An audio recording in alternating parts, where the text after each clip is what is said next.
You know the old saying, if you want a friend in Washington, get a dog? Kristi Noem doesn't. You may have heard that the Republican South Dakota governor's new book boasts about the time she shot and killed Cricket, a 14-month-old wire-haired pointer that crossed her. But have you heard the audiobook? When I got back into my truck, Cricket was sitting in the passenger seat, looking like she had just won the lottery, the picture of pure joy. I hated that dog. As I drove home, I realized that I had no choice. Cricket was untrainable, and after trying to bite me, dangerous to anybody that she came in contact with.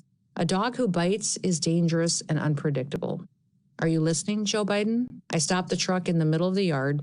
I got out my gun, grabbed Cricket's leash, and I let her out into the pasture and down into the gravel pit. It was not a pleasant job, but it had to be done. Now, you may already know that story and also how moments later she came across a family goat and ended its life in that same gravel pit. But what you probably didn't know was that there were witnesses to the Kristi Noem spree killings, and they were pretty creeped out. My uncle, who was the general contractor building our house, called me and he said, "What got into you today?" "Nothing," I responded. "Why?"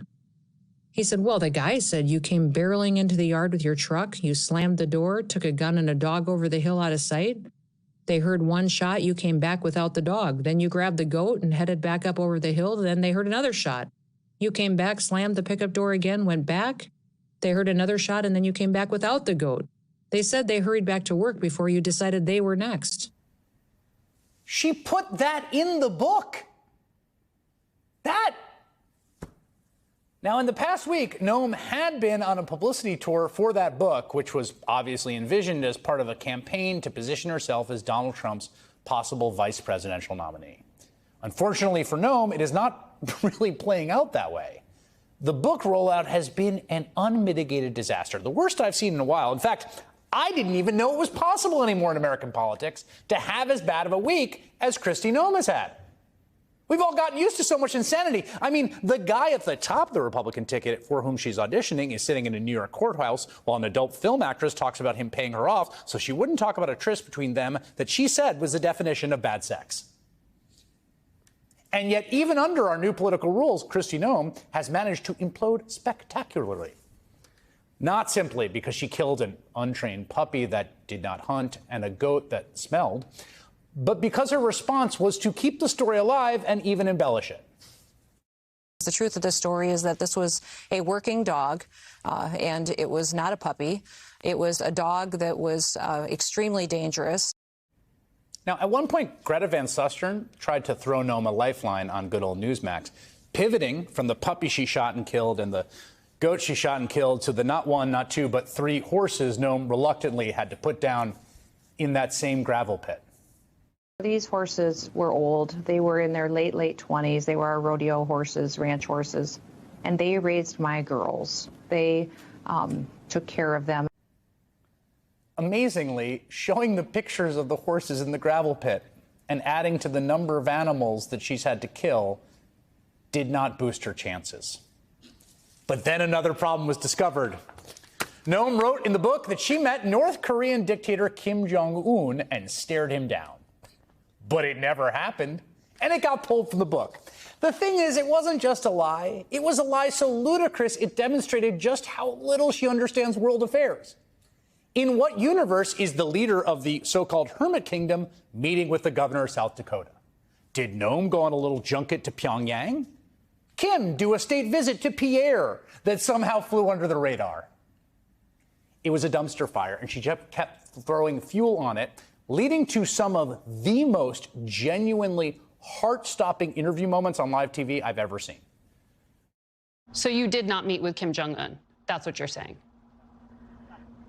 No, I've met with many world leaders. Many world leaders. I've traveled around the world. I'm not going to talk about my specific meetings with world leaders. I'm just not going to do that. It's a simple question. Did you or did you not meet with Kim Jong-un? That's the answer that I have for you. Why am I being treated differently than every other person that you've interviewed? I've looked at your last several weeks. I'm quoting you. If you were writing the book today, would you include the dog story? You know, this is a wonderful book. Did you read the book?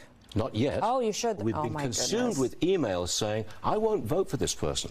I won't vote for Trump if he puts her in the vice presidential spot. Well, I'll tell you, Stuart, I'm sorry you're not hearing from real Americans that live on farms and ranches. Governor, if you asked me a month ago who's at the top of the list to run with Donald Trump, I would have said your name. If you asked me that same question this morning, I don't even think you're on the list. Really? So my question And for why you, is that? yes, really. Noem was getting beaten up so badly that she stopped doing interviews altogether. She even canceled on Fox News, which they did not take well. Today, she canceled on us. Yeah. The one time I actually read the book. We're moving forward with the interview. Standing in for Kristi Noem is somebody she wished she had listened to before she ever wrote the stupid book, Dana Perino. So, Dana, a.k.a. Governor Noem, did you write the book yourself? You know, that's a great question for someone who wrote the book. And I don't think I will dignify your question with a response. There are so many other important issues in the world, like animal cruelty. Okay, you got to grade on a curve. It's not a comedy show. But if you think that's vicious, you should read the Amazon reviews of Noem's book, which the retail giant locked down after a flood of what they called unusual reviewing activity, including one reader who said, "My cat loved this book. He says Cricket was asking for it." So where does Governor Kristi Noem go from here? Apparently back home. A spokesman for Kristi Noem now says she has left her book tour, is going back to South Dakota to be prepared for some potential emerging bad weather systems. The title of Noem's book, by the way, is, wait for it, No Going Back. That is perfect. I have no notes.